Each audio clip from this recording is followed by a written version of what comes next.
I don't know if it's recording yet. It's recording. Okay. Okay. So this is going to be about how to not drown in hate for the ex-narcissist. That's a really good question.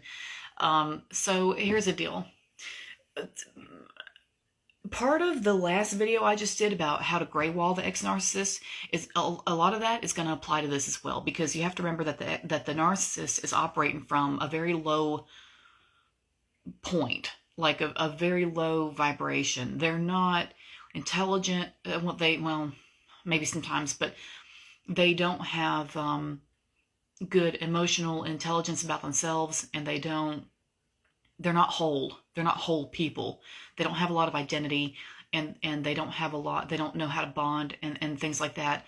And because they have so many blockages in them, and they have so many pieces missing like that, so many crucial pieces missing, you can keep in mind that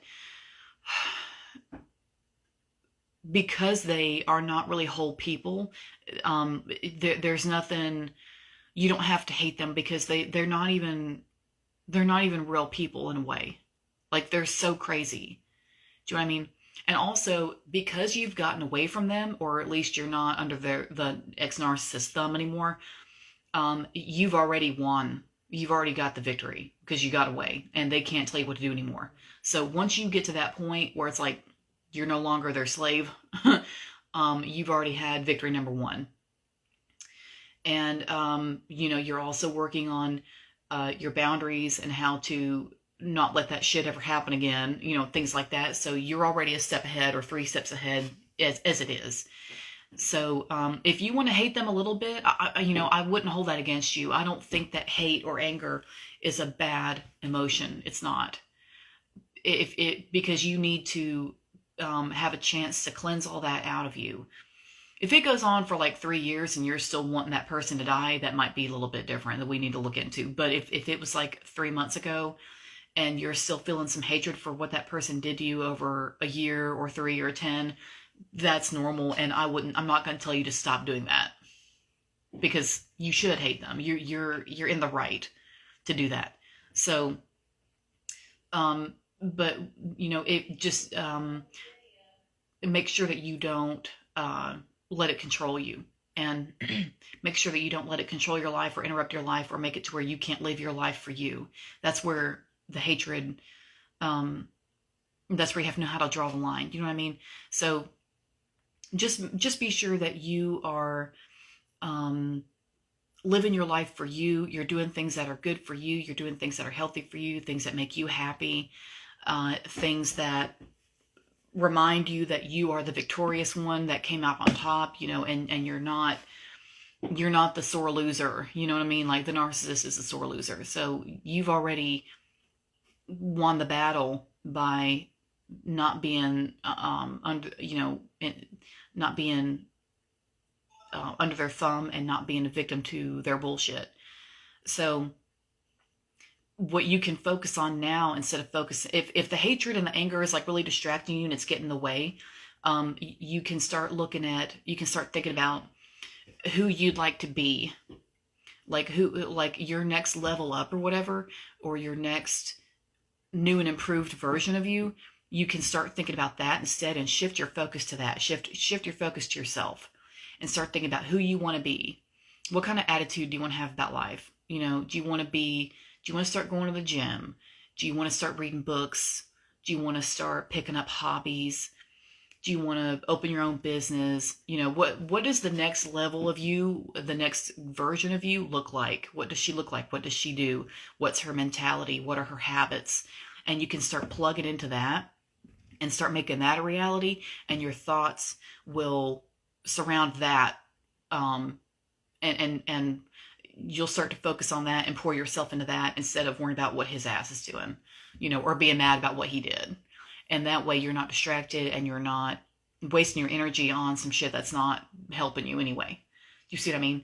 So that's what I had to do, and I had to do it more than once, because I when I got mad at them and got away, and like had to like put myself back together, or like Humpty fucking Dumpty, I had to really sit down and think, okay, now how much longer do I want to be this pissed off?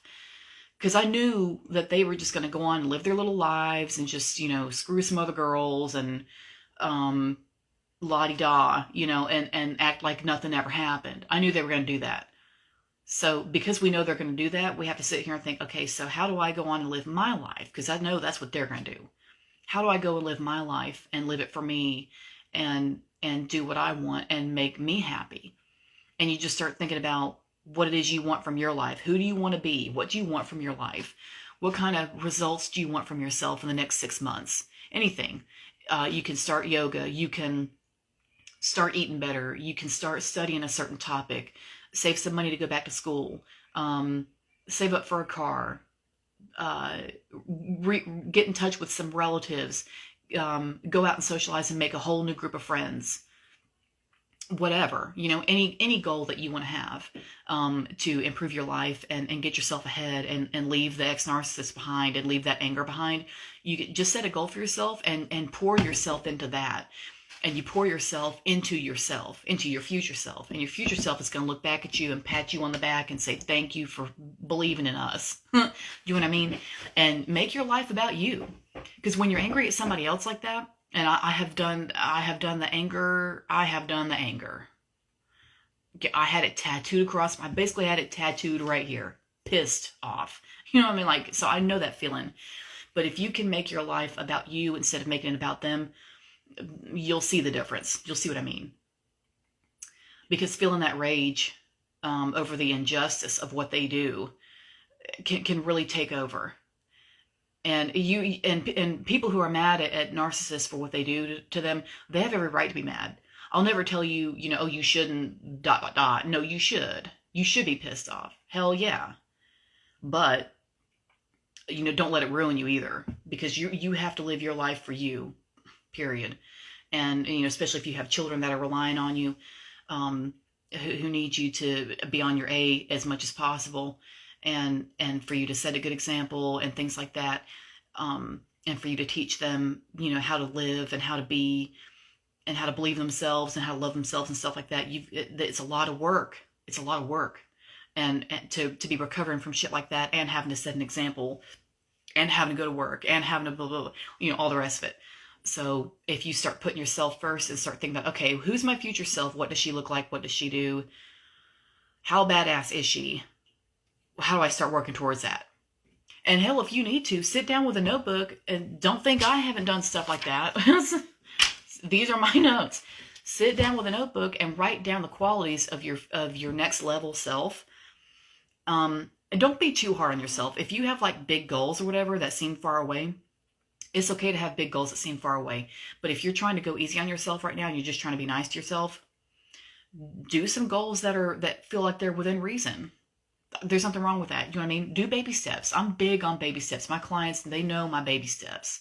They know that because, it makes sense and it's easier. And you can see, it's easier on you mentally because you can see like little goals that you can reach and you'd be like, oh, I can do this. Why don't I set another little goal? And before you know it, you got shit lined up, and you're doing things because you were easy on yourself and you still had a goal in mind. You still had some things you had to change about yourself to get there, but it wasn't like unrealistic. And because of that, and because you let yourself see that you can accomplish those things consecutively like that, you start feeling better and better about things. And you start to realize you can actually do it. And you'll start thinking about that shit instead of being mad at his dumb ass. Because he's whatever. He's going to be a blip in your history anyway. So the more you work on yourself and the more you master yourself and the more you focus on that, he's not even going to matter. Except for, if you have to deal with him for legal reasons or something like that. And it's not, you'll have come so far by then, it won't even matter what he does or says. You just be like, whatever, I'm a new person. I don't even know you. You know what I mean? So, those would be some things you can keep in mind, that can help you, not be taken over by this stuff. If you can learn how to just start thinking about you and putting you at the center of your life, and you'll learn the beauty in that. And, it's not selfish and it's not whatever, it's your life. You should be allowed to put yourself in the middle of it. So, just make it about you. And for once, You know what I mean? And make your life about you and put yourself in the middle of it and just be like, you know what? I'm the center of my life and all of y'all are actors. No, you don't have to be that bad, but you know what I'm saying.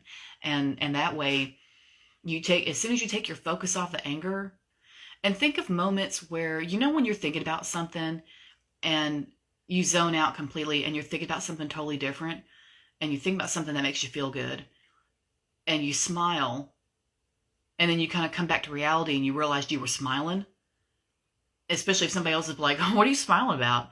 You were in another place. You were on another planet thinking about something else that made you feel good. Do that. Be doing that. Be doing more of that. The more you can do that and focus your intention and your energy and your strength and your time and your mental energy into things that make you feel good and things that make life worth living, being mad at him and his antics and shit would just be a thing of the past. And I had to learn that lesson so many times. The anger and the rage and the anger at the injustice of it all kept me up at night for years. And it just took so long to figure that out. But, you know, I'm God bless me, I did. But, yeah, so that's just, you know, just pour yourself right back into you as much as possible. And don't let anybody tell you, well, you're being selfish. No, don't worry, get lost. Get out of my way. You know, because you can't, you know, as people say, you can't pour from an empty cup, blah, blah, blah. You know, if you're mad all the time, you're lowering your defenses. You know, your immune system's not going to do well. You're not going to be able to focus. You'll be distracted. And you can get that way when you're driving. I have, you know, when I was angry at somebody, and you don't want all that because that will bleed into other parts of your life. You don't need it to. And your life is worth living, and it's important, and it's precious, and it has meaning, and you have a purpose, and you living your purpose and living authentically and loving yourself purely, and realizing how special and important you are is always, always, always, always, always going to be more important than some son of a bitch and what he did. To hell with him. He's a blip, and he will be for everybody else too that he runs across and tries to ruin. So he's going to be stuck in that cycle until he dies, because God knows he's not going to go to a therapist. So I hope that helps. And y'all are asking some real good questions in the group, so please keep it up. This is good. You're giving me good ideas for videos and topics and stuff. So keep it up, and I'm going to start going live more in the group with the videos and stuff like that. And also, as I've said, if this video disappears after 30 days, which it might, because I can't seem to figure out how to make it stay in the group, I'm going to have the YouTube link up there so y'all can catch it on my YouTube channel as well. And if there's a video that you're looking for you can't find, just let me know and I'll dig it up for you. So that way, if they disappear in one place, I'll have them somewhere else. You know what I mean? So that's it for that. And like I say, y'all are doing great. And let me know if you want to go deeper with anything, memberships, phone calls, anything like that. I'm working on some new stuff on my website, you know, to help serve y'all better and give you more options and stuff. And but we'll catch up on all that later. But anyway, that's it for now. That was a real good question. And if I may decide to do a part 2 for this because it was so good, such a good topic. So if I do, I'll go live in here and do it, just, you know, whenever. And you know, I'll see what I can come up with. But anyway, that was great. So y'all just keep up with your questions and your ideas and stuff, and I'm looking forward to it. And you have a good night. Bye-bye.